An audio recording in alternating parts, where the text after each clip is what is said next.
Now again, this one here, this is what I was going to use. And the thing is, it might, if it only sticks out this far, I can't really snap that off. I'd have to have it come out about that far so I can break that off, okay? So, you know what? I might not even use this. I might use something like one of these screws. Well, the thing is, when you get longer screws, you look at the thicknesses of them. See how this one is really thick? This one might be a little tough to snap off. You see how this one, this is a sheetrock screw and it's got fine threads. Some sheetrock screws have fine threads or coarse threads. Coarse threads are like this over here. Now see how much thinner this one is, or it seems to be. I think this one's going to snap off easier than something like that. This one is even kind of in between the three on thicknesses.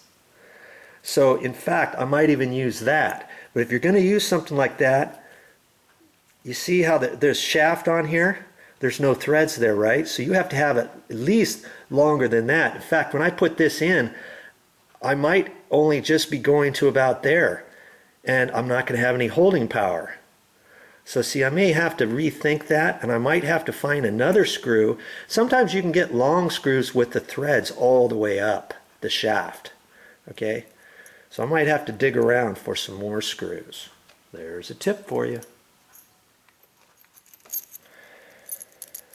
Now if you're looking around for a 3-inch screw and you might say, hey Joe, all the ones at the store that I see have a shaft like that. You know, then you might have to go with something like this. See how the threads go all the way? Here's another one I found. The threads go all the way. It's a little bit thicker. I might end up even using that. The thing with using a self-tapper, see how this tip has a nice cutter on there? That's for self-tapping. Like if you're drilling through metal. We're not drilling through metal, we're drilling through wood. And the thing is, when you're drilling through wood, depending how far you're going, this tip might be so big that your threads aren't really going to hold very well in wood like they would in metal. So be careful with that. Okay, here's another tip for you. Here's the drill bits that I've got. And when I look at this, if I hold it on there, I might be needing to use this size or this size.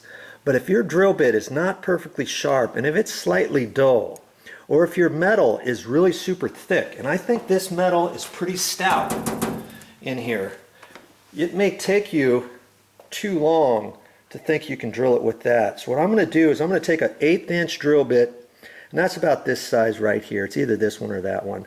And I'm going to use a pilot hole first. Okay, that'll help me get through there. Then I can increase going up with a couple of these, and it'll be much easier to drill this hole. Okay, sometimes you have to do that first, and I think it's still going to take me a little bit to go through it even with this size, but we'll see.